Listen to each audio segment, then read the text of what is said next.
who are the people who go for this Super Delegates Congress that they talk about, which is a new invention they brought after what they learned in 2007, 2008? So, you know, if somebody asked me who got what in 2007, I couldn't put it on one screen because Nana Akufo-Addo got about 47%, 47.9%. Alan Kyerematen got about 33%. Aliu Mahama was there, Michael Kwe was there, Damboche was there, Kwabena Jepong was there, Osafo Mafo was there. Everybody was there. It was so long. So the 17. So, and the other point about that whole thing was that it created a sense of unseriousness. It's like, why do all these people think they can replace President Kufuor? And this is the first time that tradition had won and stayed in power for a full 8 years. So it didn't really speak of. So they said, look, let's not have this razzmatazz. So let's have a smaller number. But credit to them, they did not implement it immediately. So for 2010, they still had as many people as wanted. But in 2014, for their 2016 election primaries, they then held this Special Delegates Congress, which then whittled down a field from about 8 or 9 to about 5. So they tried it, it worked, and it's become the way things work now. So now you're going to have a special delegates, they call it a special electoral college elections. And in their release, they said, if any. So if from the 26th of May to the 24th of June, only 5 or 6 people decide to run, you're not going to have any 26th August program. Which is very unlikely. Yes, but from what we know, based on some interviews, this week you interviewed Joe Garte, I listened. He's determined to be there. Very much. The numbers we've counted so far are more than 6. So we know definitely that 26th August is coming, but we have to wait till 26th May, give a 1-month window, because filing is actually a serious process. So the fact that you've come on air to say, I want to run for president, does not mean actually that you will be on the ticket. So by 24th of June, we would know the number of potential candidates.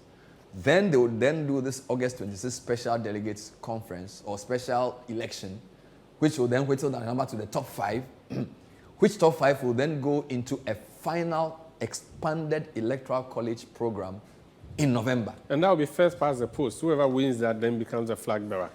Most likely, because then if you have 6 people, the chances of one crossing 50 are higher. Now, what I'm going to do is that I'll grab a seat and watch you do the analysis for us on the screen. And please, you two grab your seat and watch Bernard, because you have the people who make up this particular delegates, the super delegates. You have that list. So share with us on the screen. And it's an important point to raise because if you look at the 2014 results, okay, so in the first round, which was super delegates, you had a certain outcome. And then the second round sort of reinforced that outcome. When I talk to people in the NPP, they say to me, there are 2 groups. One group says, we want to do well in the first round, so we leave no doubt that we are winning the main thing. The other group says, we are not too sure of doing too well in the first round. We just want to be in the race because we don't think that the people who are going to be in the Special Delegates Conference are necessarily going to be as determinant in the final outcome. So you get the scenario. Now, why do they say this? They say this because if you look at the people who will be voting for the special election, there are maximum 1,000 people, right?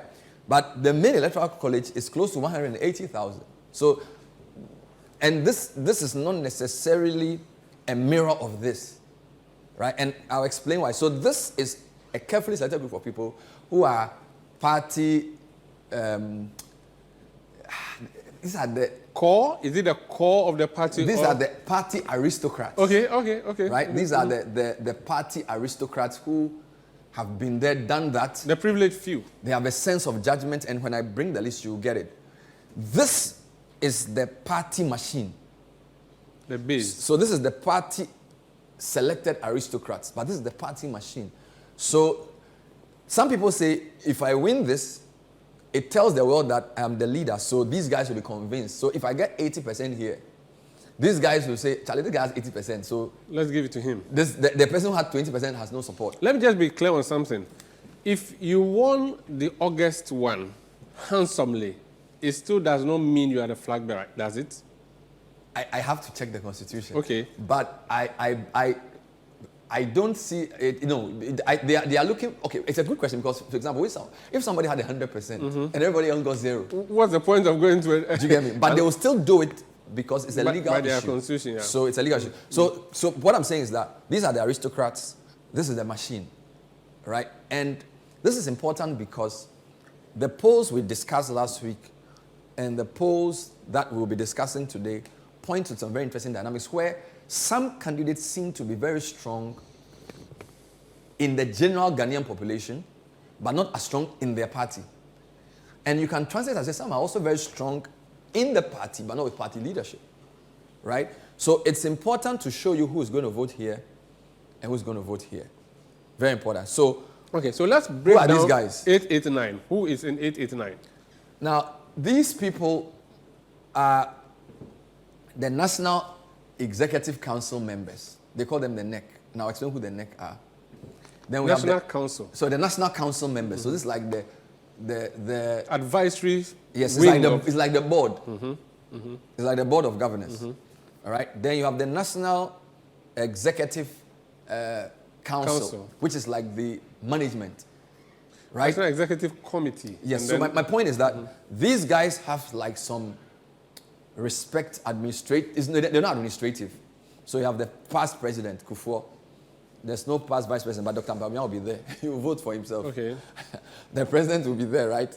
Past national chairpersons who are alive, there are 3. All right? We know who these people are. So we have, I'm trying to remember the Freddie Blay, currently, yes. Just immediate past chairman. Yes, and then we have the previous 2. Yes. Past general secretaries are also 3. Dambutre, Nana Ohininto, McMenu is also up here. Regional representatives are 16 regions. But there are other things. So there are people like the patrons. There's a rep of the party patrons who will be there. Founding members alive will also be there who have a rep. Okay. The past vice presidents, if any. Past presidential candidates, if any. Past running mates. Past presidential candidates. It means someone who was on the ballot for the national election. Okay. Past running mates, if any. 20 members of parliament. 20. And then national executives. This group together form the NEC. Now, these guys that's the National Council. Then you have the NEC. This NEC is as I say, these are the people who run the party as an executive. The pivot in addition to the general secretary, all the administrative role. So you have regional chairman 16, founding member, rep, patron, national executives 20, council of elders 39. Again, they are a motley crowd of other people. There's a parliamentary group, reps from different groups in there. Okay? So this is the top brass of the party. All right? This is the top brass of the party. So this is the breakdown of the voters. NEC 30. MPs 137. It's actually 136 now. Yeah, but yes. When is Kumewu? Kumewu is happening soon. Kumewu will be 23rd May. So Kumewu will be there. So that will be the 137. If they win. Right? Yeah. Past national officers, the number will find. Founding members during registration alive. All card-bearing ministers. This is an interesting distinction because majority of ministers must come from parliament. So the members of parliament who will vote, even if they are ministers, they won't vote twice. So these are ministers who are NPP members, who are not. So for example, if Dr. Indum in Kufuor's government, where a member of the CPP, at the time a minister, he will not vote. Okay. So that's the point here. Then they have external branch reps, which are 75. Special wings, this include the women, the youth Nasara, wing, the youth wing, and then the regional executive committees as well. So the number is getting large. So you see. So 547 so far. Now, the unknown there also means that whoever the electoral committee is can influence who gets on, right? So some of the people you interview, for example, when you interviewed Jogathi yesterday, he says, look, I went abroad.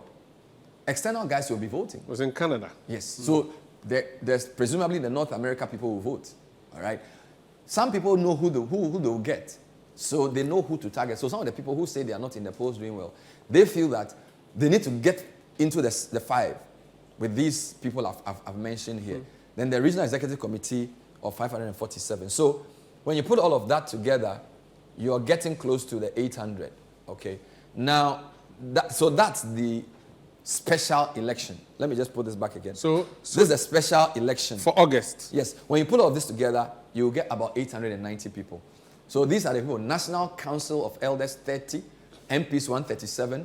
Now, this is important because when you spoke to Farouk Mahama yesterday, he said to you that over 100 members of parliament say they support Bawumia. Yes. So he's saying that of the 889, Bawumia has 100. They have already 100. Other people dispute that, but Farouk is telling you that they have the 100. Go back to that list. I just wanted to show something. Okay. So if you are campaigning, you are looking at, if somebody has 100 of this, he's obviously going to be in the top 6. That's a big win. Okay, we don't know.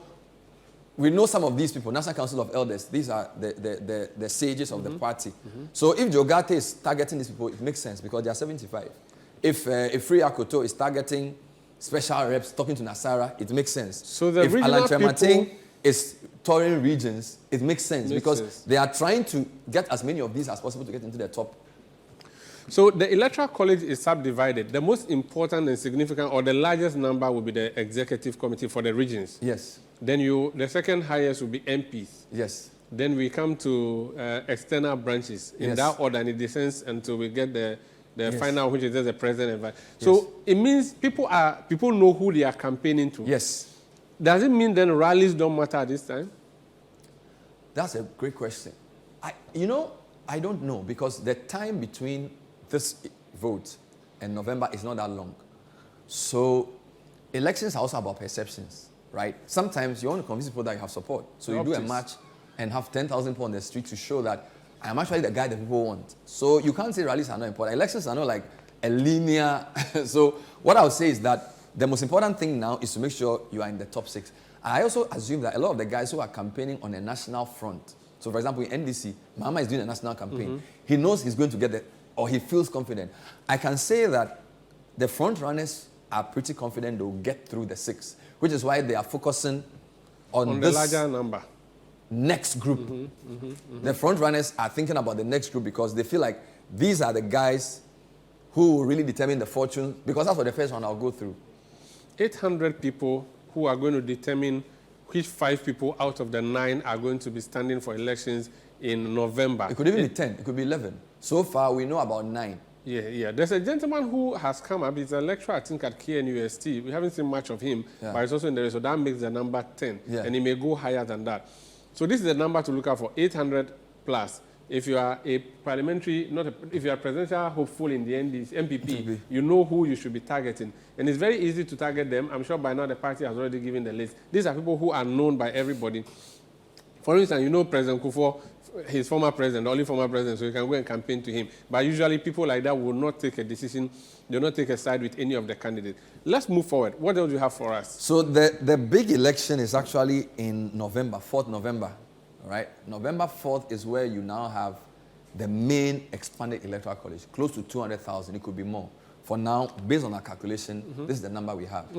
Now, these people, I call them the party. The party.